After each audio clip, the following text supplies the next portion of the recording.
He said, please come to Boston for the springtime. I'm staying here with some friends and they've got lots of room. You can sell your paintings on the sidewalk, by a cafe where I hope to be working soon. Now please come to Boston. I said no, boy, you come home to me. I said, now rambling boy, why don't you settle down? Boston ain't your kind of town. There ain't no God, there ain't nobody like me. I'm the #1 fan of the man from Tennessee. He said, please come to Denver for the snowfall. We'll move up into the mountains so far we can't be found. We'll throw I love you echoes down the canyon. Then lie awake at night till they come back around. Now please come to Denver. I said no, boy, you come home to me. I said, now rambling boy, why don't you settle down?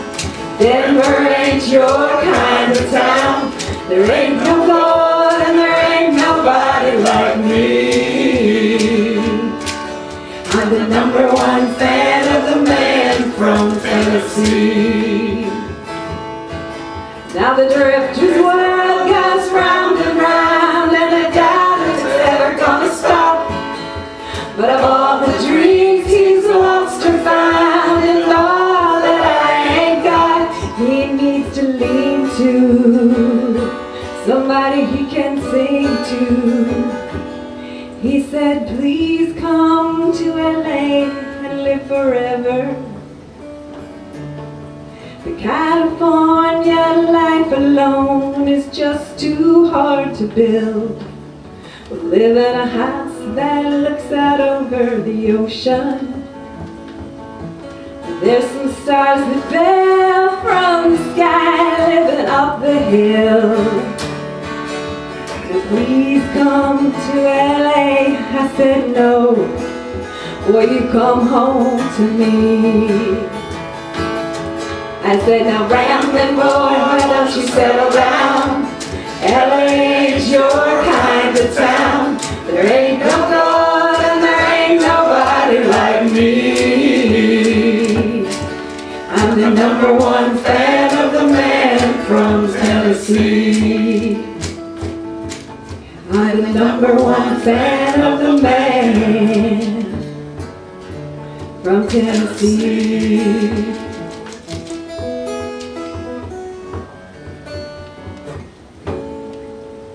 There's so many things in that just, I think, speak to all of us. And, you know, one of it is that I'm not my body, that you're not your body. You're the spirit that powers that body, and because you're that spirit, you have different choices than you have as a body. Your strength doesn't come from your body, no matter how strong you may perceive your body to be, or in decline in different areas. This week, I was putting up some fence in the backyard, and when I hopped over the fence because I'm invulnerable, my knee decided that it wasn't. And so I went one way and my foot went another way and my knee wound up somewhere in the middle and went pop. And so most of this week I've spent learning how to walk again. Just putting a little bit of weight and a little bit of weight and a little bit of weight, and what it takes to get up out of a chair and what it takes to get things pumping and moving so that I can put a little weight on it in order to take the first step, and on and on and on. And I was reminded that I wasn't my body. But when I look at that on the greater picture, there's so many things that just ring so true, I think, for all of us. And one of them is, rarely does life turn out the way we thought it would be. We designed out our life. She designed her life to be an Olympic athlete, was on her way to the Olympics. She was doing everything that she knew to do to make that dream a reality. And in a split second, a truck took that decision away and changed her life. Now, she could have chosen to stay in the past. And her whole story could have been, and I was on my way to the Olympics. I was an Olympic athlete. Back then, I was an Olympic athlete, and I was an Olympic athlete, and I was an Olympic athlete. And all the way till she's 82, she could say, and I was an Olympic athlete, and before that accident, I was an Olympic athlete. Or she chose, made a conscious choice to let go of the life she used to have. Look at the now and what the now version of her really wanted. And then pursue that now, separate from how life was supposed to be. We can become so trapped in our yesterday. How many of us identify ourselves as, but I was an Olympic athlete. But I was an Olympic athlete. Back in the day, I was an Olympic athlete. I've done it. Y'all have done it. We're human. We all do it. And when things don't go the way that we thought they should go, but this isn't what I had planned for myself.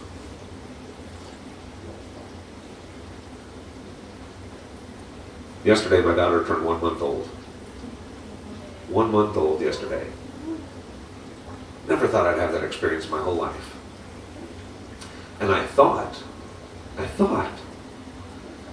was a caring, compassionate, understanding man who could wrap my mind and my heart as an empath around most things. And I thought that I loved my wife enough to be able to step into her world that I could understand my wife. Only now, after my daughter is a month old, can I even get a glimpse of what she goes through having not seen her kids for 2 years. 5 of them. And the continued battle with her ex-husband, who's now threatening to put her in prison next month. Big time stuff. But inside of all of that, she could choose to say, this isn't the way life was supposed to be. I have got 5 kids, I'm supposed to be living with my 5 kids and raising my 5 kids, and that's what being a mom is. That's what I am. And unless I have this life that I have designed for myself the way it should be, then life is going to suck. Because this is how it should be, and if anything other than this isn't where I want to be. Well, I would bet that the lady in that video, immediately after realizing she was hit by that truck and she was no longer an Olympic athlete, was equally as passionate about the life that she had designed for herself. This is the way life is supposed to be. And the more rigorously she held on to this is how life is supposed to be, it made no room for how life is, or how I want life to be, or what the me of right now really wants to create. It was only, in her case, by letting go of her story, her idea of what life should be, supposed to be an Olympic athlete, did she go on to accomplish all of these things that gave her purpose and passion. And when she was telling her story, and she talked about all the steps that she went through, my mind was thinking, wow, that's a 5-year journey, that's a 10-year journey. When she said 18 months from the time she got out of the spinal ward, it was like, wow, that was a reality check. Mary and I talked last night for hours about that. How many times have we blinked twice and 18 months has gone by and we don't even know what the heck we did with it? To have dramatically recreated an entire life in 18 months? Wow. Especially overcoming everything that she overcame? Wow. I told my wife when we first got together, when we very first met and started dating, I would never live east of the Mississippi River. Ever. I had no use for that whole half of the United States. All the good memories I had were on the west side of the Mississippi River, so that's where I'd be.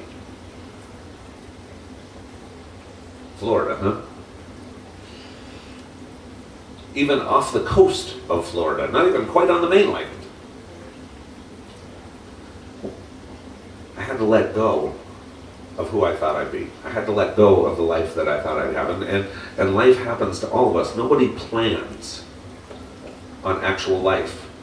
We can all look at our lives, at the things that went the way that we thought they would, and the stuff that we're living right now that was not part of our plan. We hadn't designed it this way. It wasn't supposed to be this way.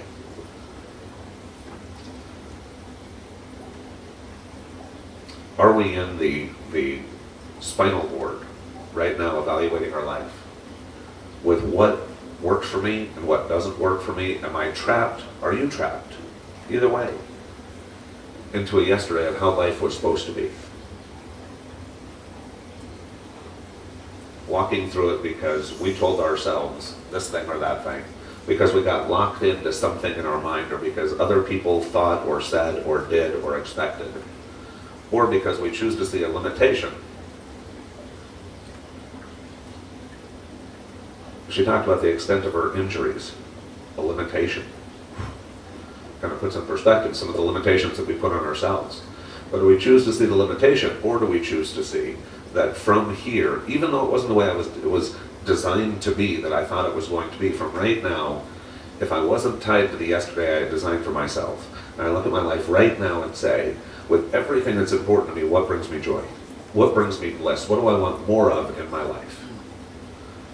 And whatever it is that is keeping me tied to a future that we're not living, it may be time to make peace with that. To not identify yourself just as, I used to be an Olympic athlete, or I thought I'd be an Olympic athlete. But instead to say, I want to fly. Whatever flying means to you. I want to fly. I've got a dream, I've got a passion, and if I don't, I want to find it. My passion is to find my passion until I have it, and then it's to live more of it. When we're not confined by who we thought we should be and what we thought we should live, we are free by all that is given to us, the gift of life, the gift of choice, the gift of free will, with God and all the angels pulling for your success, pulling for my success, that we can totally become anything we want to be, living anything we want to live, starting whenever we want to start. And if life didn't turn out the way that you thought it would, that's okay. It didn't for any of us. I can't think of too many people who, on their deathbed, say, yep, had that one figured out at age 7.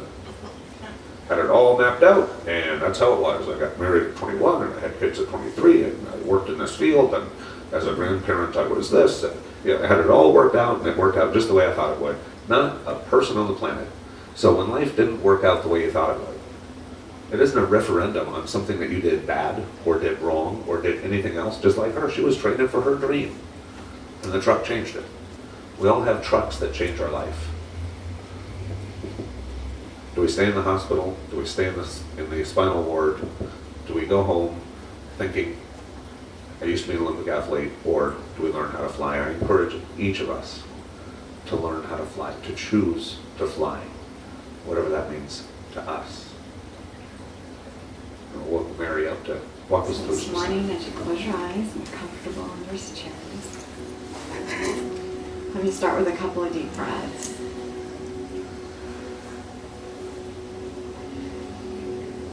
As you take those deep breaths, I want you to imagine yourself climbing into bed,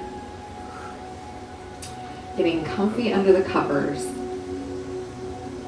and as if you're going to bed for the night, allowing your body to rest and to sleep.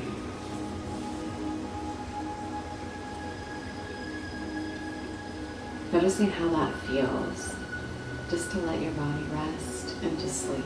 The day is done. The night has come. And as you allow your body, imagine your body sleeping, I want you to feel yourself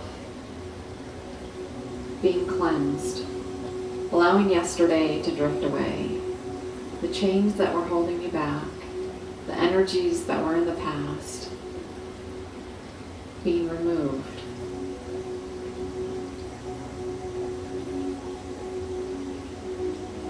You can do that by yourself, or even imagine a higher power coming in to help remove from your mind, your body, and your soul.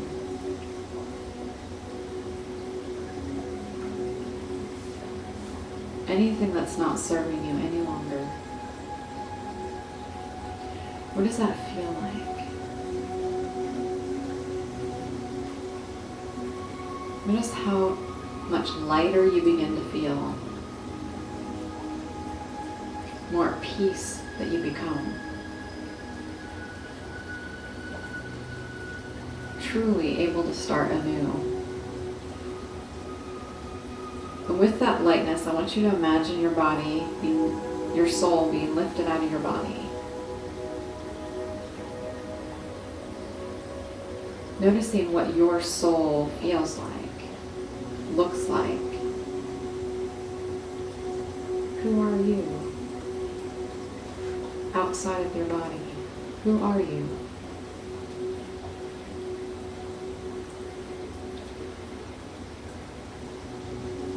What is your passion, your divine purpose, your love, your joy? What makes your heart sing, your soul just want to express itself? Notice the things that come to mind as you focus on who you truly are.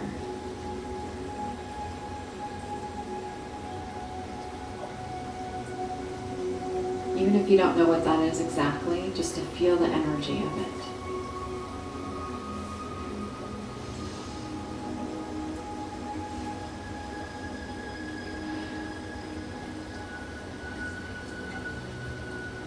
Notice what your dreams are.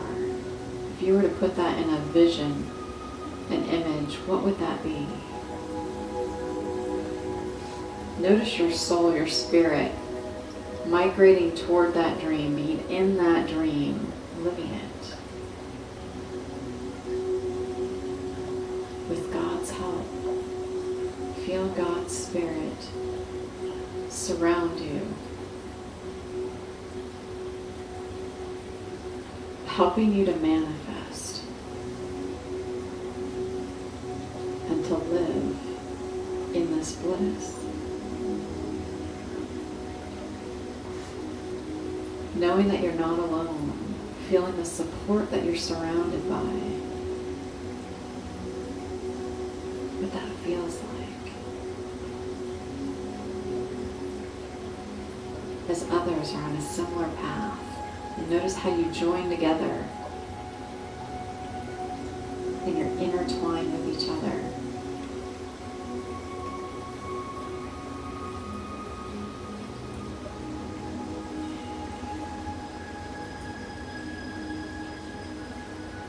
Feeling this dream, feeling this sense of you. I want you to take an image of this, put it inside, knowing where it lies in your soul so that you can reference it. You can open it up and let it shine. Bringing it back with you, back to your body. First noticing before you get back in just how free your body is now to be something new or improved or enhanced. Bringing that energy back with you as you re-emerge. Feeling the connection with the physical and the spiritual. Feel it ignite.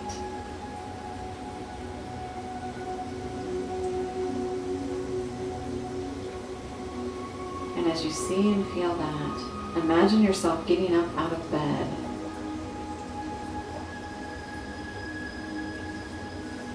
Ready to start a new day, a new path. And almost imagine as if there's a new pair of shoes lying next to your bed that you get to put on. A new energy. What would those shoes look like? This new direction.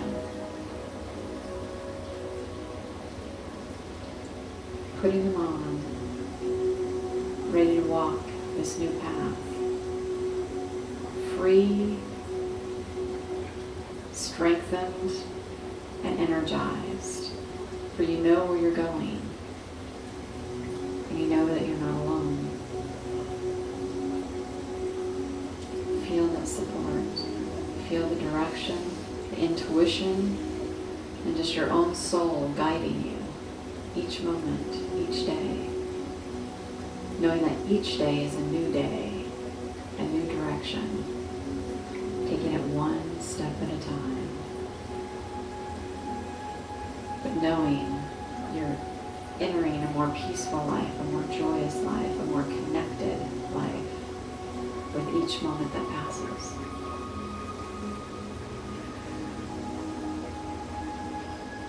Embracing that energy, feeling it as you breathe in with each breath, allowing yourself to live it and have the courage and the direction to do it.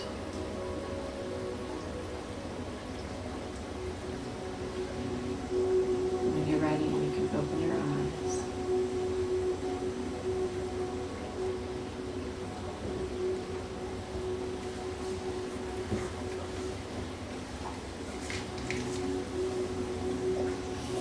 Whenever we make changes in our life, it's a matter of taking each moment as a new moment. Each day is a new day. And doing the best that you can with the steps that are placed before you.